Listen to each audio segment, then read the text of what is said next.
Semua hal itu awalnya tidak ada di alam dunia ini. Seperti bayi yang awalnya tidak ada. Bahkan suami istri yang akan menjadi cikal bakal lahirnya bayi pun belum kenal dan belum menikah. Kedua orang menjadi jodoh dan tidaknya semua tidak tahu. Taunya menjadi jodoh setelah menikah. Sekalipun sudah runtang-runtung pacaran. Bertahun-tahun. Mau menikah. Undangan sudah disebar. Janur kuning sudah dipasang, pakaian pengantin sudah dipesan, dan sudah duduk berdua di depan penghulu, bisa jadi gak jadi nikah karena suatu hal, artinya jodoh itu tidak bisa ditentukan. Saya punya jodoh bidadari kayangan, namanya Seruni. Dari cerita Jaka Tarub dan orang kayangan yang lain. Diceritakan bahwa Seruni ini adalah anak angkatnya Syekh Abdul Qadir Jailani. Ketika Syekh Abdul Qadir Jailani bertugas di Kayangan, beliau menikah dengan seorang bidadari Kayangan yang sudah punya anak Kayangan, anak itu kemudian waktu kecil dijodohkan dengan saya. Karena kisah itu, saya akhirnya memanggil Seruni. Dan kami berpacaran. Seruni banyak menceritakan masa lalu saya. Ketika kami sering main berdua, dan saya sering mampir ke Kayangan ketika naik atau turun dari langit, ya tentu Seruni ini tak punya jasad lahir, hanya berupa ruh. Suatu kali saya pergi ke guru saya, karena kata Dewi Nawang Wulan di samping selain saya, yang punya jodoh orang Kayangan adalah guru saya. Suatu kali saya pergi ke kediaman guru saya, dan iseng-iseng bicara soal itu. Kiai, saya ada bertemu Dewi Nawang Wulan dan Jaka Tarub, kata mereka saya itu ada punya jodoh orang Kayangan, begitu juga dengan Kiai, kayak begitu itu benar tidak, tanyaku ke guru. Kiai cilik malah ketawa. Kenapa Kiai? Tanyaku lagi. Ya itu bisa benar, jodoh Kayangan, tapi mereka kan berupa ruh, artinya masih harus masuk ke jasad manusia, atau lahir ke dunia sebagai manusia. Ya Kiai, kalau mereka masuk ke janin bayi, lalu lahir ke dunia, kemudian besar, lalu baru menjadi jodoh kita, ya saya keburu tua duluan, mending saya jodoh manusia biasa yang sekarang saya bisa nikahi, jelas Kiai Guru. Ya memang benar Kiai, kita harus nunggu bayinya lahir, dewasa, baru bisa kita nikahi.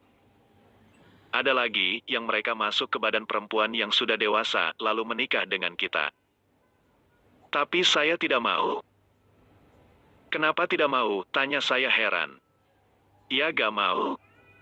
Iya kalau masuknya ke rubuh perempuan cantik. Bagaimana kalau masukkan ke tubuh nenek-nenek, lalu datang ke kita, ngaku sebagai bidadari jodoh kita, minta kita nikahi, ala saya gak rugi, harus menikahi nenek-nenek peot. Oh iya juga Kiai, iya kalau masukkan ke seorang gadis cantik, lah kalau masukkan ke nenek-nenek, wah bisa berabe. Kisah Seruni ini sangat panjang, dari saya di Pekalongan sampai saya pindah ke Tuban. Sampai berulang kali bidadari masuk ke tubuh istriku. Jadi beda ketika waktu saya masih remaja. Di kisah didatangi bidadari Kayangan sebanyak 16 bidadari. Dan saya diajak hubungan badan sama mereka, dengan saya sendiri dalam keadaan tidak sadar atau setengah tidur dan seperti orang yang bermimpi. Setelah saya punya istri, hubungan dengan mereka lain, mereka masuk ke jasad istri saya. Istri saya kalau dimasuki bidadari Kayangan ya langsung perilakunya beda, gerak-geriknya, suaranya, apa saja semua beda, dan mereka masih perawan, juga saya tidak kenal, jadi kami kenalan dulu. Bicara banyak ya kayak seorang gadis ketemu dengan lelaki yang baru dikenal. Karena mereka masuk ke tubuh istri saya. Secara lahiriahnya, istri saya itu saya nikah sah, maka saya bebas menyentuhnya. Begitu juga ketika istri saya dimasuki bidadari, lahiriahnya tetap istri saya, walau isinya ruh bidadari Kayangan.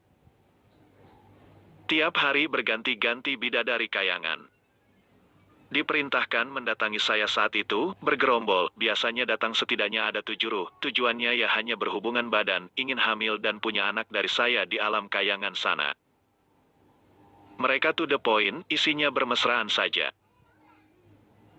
Sementara Seruni ingin juga menjalani seperti bidadari yang lain, tapi saya melarang, saya ingin dia punya jasad lain, jasad perempuan yang mungkin akan menjadi istri keduaku.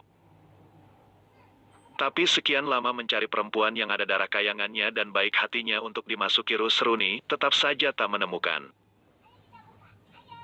Seruni hanya bisa menangis dan cemburu karena melihat bidadari kayangan lain bebas masuk ke istriku, sementara dia tidak diperbolehkan. Dia sering uring-uringan. Ternyata mencari perempuan yang ada darah kayangannya dan baik hatinya lebih sulit dari mencari jarum yang jatuh di tumpukan jerami. Karena mencari jasad yang bisa dimasuki dari perempuan yang ada darah kayangannya susah, maka akhirnya Seruni menyerah dan menikah dengan salah satu pangeran dari kayangan. Sebuah perjalanan jalinan cinta dengan ruh, dari waktu saya kecil sampai waktu saya dewasa, berakhir. Yaitu namanya bukan jodoh, kalau jodoh menikah, kalau gak jodoh mau runtang-runtung lama juga tidak akan menikah, karena bukan jodoh, sudah dijodohkan sekalipun. Kalau Allah tidak berkehendak ya bukan jodoh. Kisah dengan Seruni ini masih belum berakhir. Karena setelah menikah, dia menangis terus di kayangan, dan tak mau kumpul dengan suaminya. Wah, masalah lagi. Saya panggil dia, saya minta dia datang dengan suaminya, di depan saya dia langsung menangis. Kenapa Seruni? Tanyaku. Saya tidak mau sama dia, tangisnya. Bagaimana tidak mau sama dia, dia kan suamimu. Saya hanya mau sama Kiai, Kiai cinta saya, di hati saya hanya ada Kiai, saya tidak mau dengan orang lain. Saya mencoba tenang, agar penjelasan saya nanti tidak menyinggung Seruni, dan dia tidak malah ngamuk, nangis kosel-kosel. Gini loh Seruni, Seruni benar ingin kumpul dan jadi istri Kiai selamanya, tanya saya. Ya Kiai, hanya Kiai cinta saya. Kalau ingin kumpul dengan Kiai selamanya, dibuktikan. Ya, Seruni akan buktikan. Begini Seruni, di alam dunia ini, alam yang tak kekal, yang bersifat sementara, seorang wanita itu wajib taatnya kepada suaminya. Bukan suaminya siapa, tapi suami itu adalah cara untuk meraih surganya Allah. Maka ketaatan ke suami itu mutlak. Harus. Tak peduli siapa suaminya. Apalagi suami Seruni itu juga pangeran dari kayangan. Nah, ketika Seruni taat dengan suami, dilayani sebaik-baiknya, maka keinginan Seruni dengan Kiai nanti akan diijabah Allah. Seruni dikumpulkan dengan Kiai di surga, di alam yang lebih kekal dan penuh kebahagiaan. Seruni inginkan seperti itu. Ya Seruni mau, asal Seruni nanti bersama Kiai. Ya Kiai janji, Seruni nanti akan bersama Kiai. Baik, Seruni akan taat dengan suami Seruni, dan akan melayani suami Seruni, agar nanti bisa bersama Kiai. Nah begitu. Pangeran Kayangan pamit dengan Seruni, dengan mengucapkan terima kasih. Setelah itu Seruni tetap datang bersama suaminya, dan suaminya berterima kasih karena Seruni sudah taat dan melayani dia dengan sangat baik. Sampai Seruni mengandung dan melahirkan. Itu hanya sebuah kisah, saya ambil intinya saja, apa kisah itu benar? Atau saya yang sedang berhayal? Ya katakanlah saya berhayal, saya sendiri juga tidak pernah menganggap serius kisah itu, kisahnya juga tidak saya tulis detail, garis besarnya saja. Sebuah kisah gaib itu juga menurut saya. Tidak kita harus percaya secara menyeluruh. Malah jangan mudah percaya. Kecuali itu kisah sudah menjadi suatu wujud nyata di depan kita, tapi kisah itu tidak salahnya ditulis menjadi kenangan yang indah atau suatu cerita yang bisa diambil hikmahnya.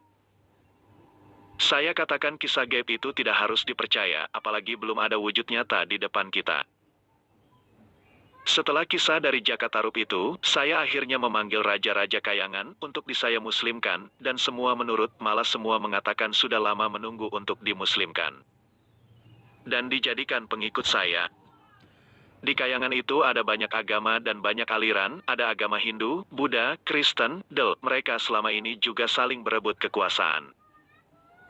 Di zaman Raja Zulkarnain, kayangan juga diserang dan ditaklukkan. Semua kayangan tunduk. Kecuali kayangan keempat, mereka berisi orang-orang berilmu tinggi, bahkan sering menyerang kayangan lain. Saat itu Raja Zulkarnain tidak bisa menaklukkan kayangan keempat karena orangnya melawan. Kayangan keempat ini sering menyerang kayangan lain dan kerajaan kayangan lain. Setelah saya menaklukkan semua kayangan, tinggal kayangan empat. Saya datangi dengan Raga Sukma. Sendiri, ngeluruk tanpa bolo, saya tantang semua orang yang sakti di kayangan 4. Semua boleh menyerang saya serentak dengan saya sendirian, jika tak mau tunduk dan takluk kepada saya. Saya sendirian menantang semua orang satu kerajaan kayangan 4. Semua orang kayangan 4 berkumpul dalam tanah lapang yang luas. Tubuh saya menyala seperti matahari.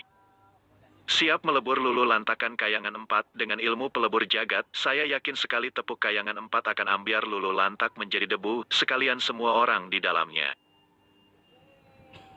Saya mengira orang-orang yang dulu jumawa dan selalu menyerang kayangan lain ini akan melawan saya.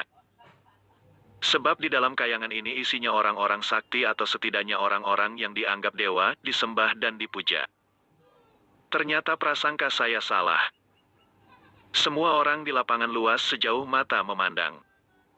Di mana semua rakyat kayangan 4 berkumpul dalam satu padang yang luas, semua sujud menyatakan tunduk dan takluk pada penguasa kayangan.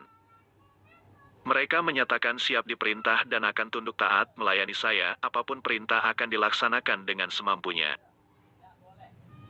Pukulan pelebur jagat yang sudah merong terkumpul di tapak tangan saya, segera masuk ke badan saya, dan saya lerep menerima sembah sungkem semua orang kayangan 4, sekaligus saya muslimkan semua. Semua kayangan sudah menjadi muslim, yang agamanya lain semua sudah memeluk Islam, mengikuti ajaran saya. Lalu setelah itu diadakan sidang raja-raja kayangan.